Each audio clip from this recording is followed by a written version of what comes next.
And we're back on Flash. No substance.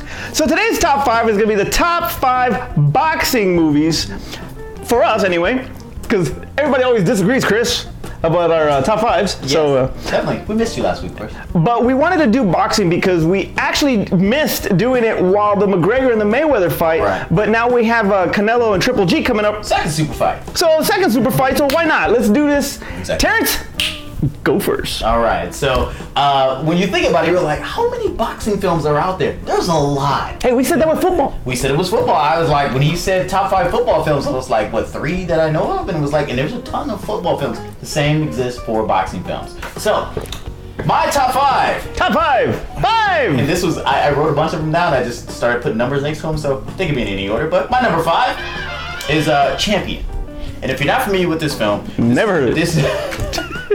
This is a biopic film. It's based on the Korean boxer. His name is Duk Koo Kim, and he actually fought Boom Boom Mancini, and he actually died in the ring. This is one of the tragic events from boxing's history where he was in a brutal long. This is why they shortened the length of boxing matches, and where referees can you're taking way too much punishment. I have to stop this fight.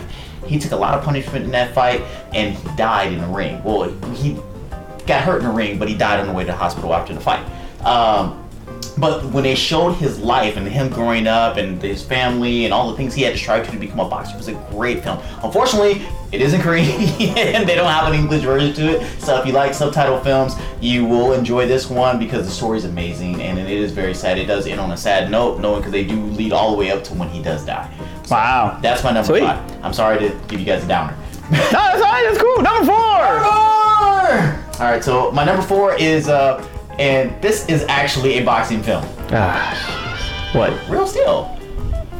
Real Steel is a boxing film. That is a great boxing film. You gave me crap about that movie. Like during our early shows, you gave me crap about that movie. As a boxing film?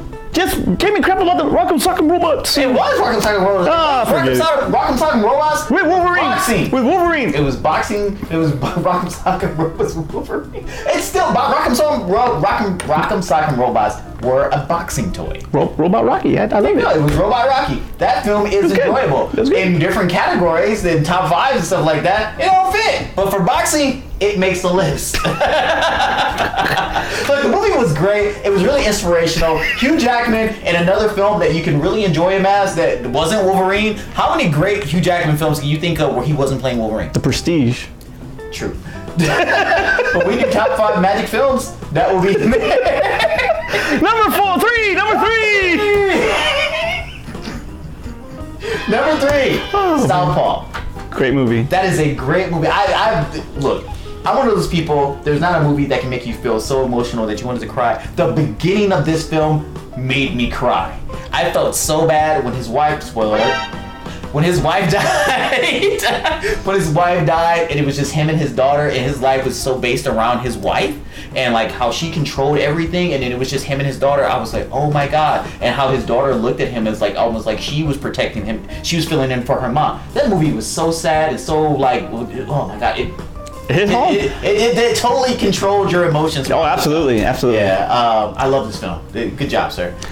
Number 2. Creed.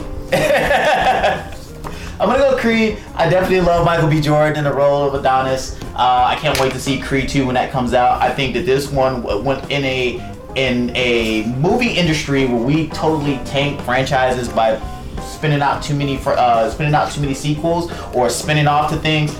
We're looking at you, Fast and the Furious. Spinning off things to other characters. This one did a great job with it. Absolutely, I agree 100%. Did a great job with the story and the way it was directed. Everything was perfect in how it unfolded, and it even gave you more to the legacy of Apollo Creed. Apollo, yeah. So I mean, I love this film. Like I said, can't wait to see the second one come out. Number 1. This is such an easy guess. Rocky. Rocky 3. Rocky 3. Rocky 3 is my number 1. Not Rocky. Rocky 3. Wow. Okay. I don't care that Rocky 1 won an award. I don't care if it started the franchise. And I don't care how great it was to have him. He just wanted to tie. But you know what? In Rocky 3, he faced real adversity by going up against the King Clubber Lang. That And he was trained by the brothers. He was trained by look. We got to see that. We got introduced to the song "The Eye of the Tiger." We got to see him actually. But there is no Rocky 3 without Rocky 1. Don't care. We got to see a bond and a bromance between Apollo and Rocky. Because to be honest, and I know this is gonna go as blasphemy for some people who are Rocky fans. Apollo was a better trainer. I think there was a better villain in here with Mr. T.S. Clubber Lang. I think Apollo was a better. He gave him a different. He gave him a great song, man. He gave him a beach montage. Look, the beach montage. You're freaking crazy. All right. The beach montage and the end punch scene. Iconic. I love it. You can't say that that's not better than 1. It is. Okay. My number 5 is also Southpaw. Jake Gyllenhaal just freaking turned it, like completely gave you a different side to himself as far as his acting ability and the emotion that he put in that movie. Not just the loss of his wife. It would have been great if Eminem had filled in like the movie was originally written for. No, I think Jake was. I think he was a better casting. He was a better casting. You know, Eminem is from what he showed in 8 Mile, which was Rap Rocky. Red Rocky. He delivered on that, but as far as I think the physical aspect of it, the emotion and all that, I don't think that he would have captured it like Gyllenhaal did. And so kudos to him. And speaking of, Eminem's song for the freaking movie soundtrack was freaking awesome. Yeah. So that was my number 5. Number 4, I put $1 Million Baby. Okay. I like $1 Million Baby. Hilary Swank was just freaking phenomenal in that movie, and you know, being directed by Clint Eastwood. Plus, you got Morgan Freeman there with him too. You know, you got Morgan Freeman with him, who won I think he won the Best Supporting Actor for that one. It was a great story. I hated the freaking ending, but it was still a great movie. My number 3. My number 3 is Rocky 3. Of course. You put number Rocky 3 at 3. Rocky 3 is, you know what, to be honest with you, Rocky 3 is my favorite Rocky movie of all time. But I gotta really give it to, you know, like as far as not, from a flat out movie standpoint, it was great. But compared to the number 2 and 1, it was more of a popcorn flick than an actual movie piece, you know, like art. Say, girl. Why don't you come over here with a real man? Come to my apartment.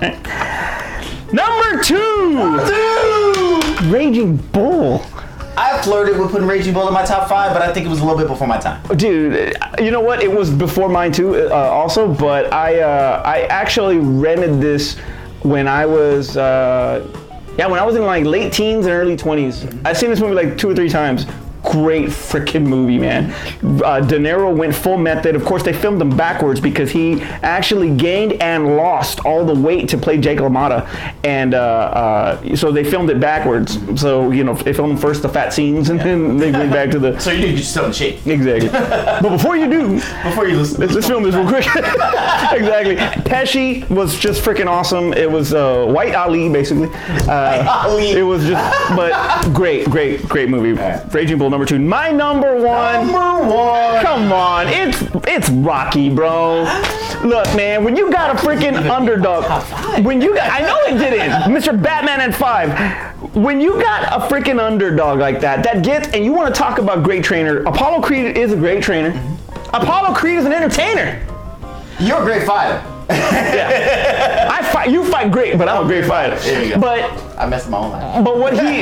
But him we said this before in another show that without Apollo Creed, there's no Rocky Balboa. Period. Bro. Nothing. He would have still been working for Gazzo. He would still been trying to fake break thumbs. He would have, still trying to, get Adrian and all that, but. Nothing. I do not think he would probably been working in the freaking meat plant. I don't think for 1 second. So if they don't write Rocky, they never come up with the idea for Rocky 3. Right. He would have never fought Clubber Lang because Clubber Lang would have been beaten up like Spider Rico or some shit. I don't know, whoever the hell he was fighting. He would have been beaten by Apollo. Yeah, exactly. No, he would have beaten Apollo, I think. You think he would have beat Apollo? Apollo was already at the end. And even he said that he lost his edge. So that's why I'm telling you that Rocky 1 was the freaking perfect underdog story. And when you're watching these underdog stories, what's the captions? It's Rocky on football field. It's Rocky in baseball. It's Rocky. It's always Rudy. We do those captions. We're gonna do it. Rudy is Rocky 3. Rudy is the Rocky 3. Okay, there you go. Any given Sunday is Rocky 3. Rocky 3 with football. Rocky 3 with football. Sorry, go ahead. Anyway, so yeah, Academy Award winner, all over the place, best picture, best screenplay. It was just freaking awesome. I love that movie. Honorable mentions. All right, so my honorable mentions, because I just wrote a bunch of boxing movies down. I'm gonna try not to steal the ones I know you already got on yours. So we're gonna do Undisputed with Bing Rames. Wesley? Yeah, Bing It was a good Rames. movie. That was a surprising movie to me. I didn't think that movie was gonna be as good as it was. It was basically a straight to video film, and when I watched it, I was like, this is a damn good movie. Why did they not release this in films? In theaters. I did put $1 Million Baby. I put The Fighter. Good movie. Yeah, so I mean, it had to be on there, and I'm not gonna say the last one because I'm sure it's on your honorable mentions. I did like. Okay, my honorable mentions starts with The Fighter as well. Creed, Old School Penitentiary, 1 and 2. You want to talk Frank Clubber Lang? Mr. T was in Penitentiary with Leon Isaac, I think it was his name. Yeah. That's old school, guys. You guys probably don't know. You have the IMDb that one. You really do. Hurricane. The Hurricane. Hurricane was good. Ali with Will Smith.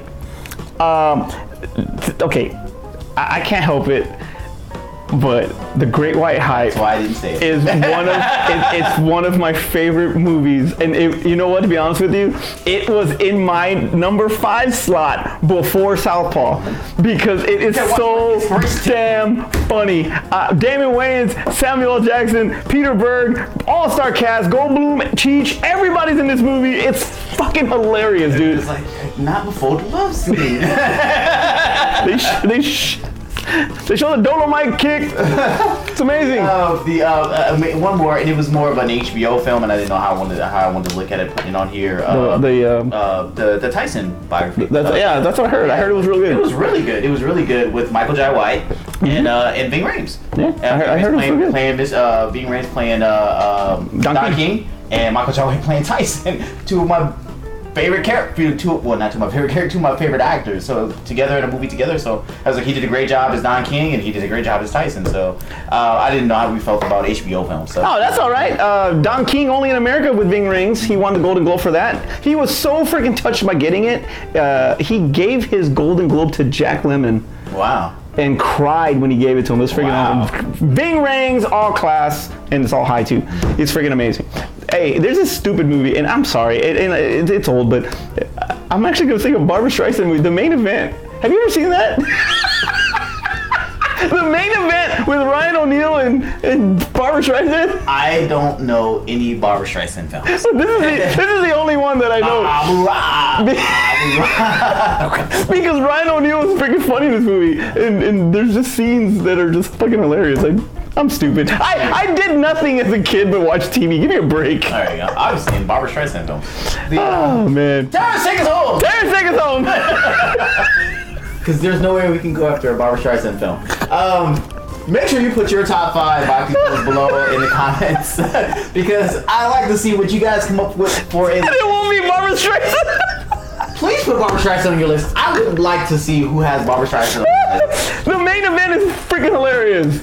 But as always, make sure you guys like on this video as many likes as you can possibly give. We want to know if you guys like what we're doing, or I guess thumbs down if you really just don't like what we're doing. Or the finger, whatever. You could just emoji that one, I guess.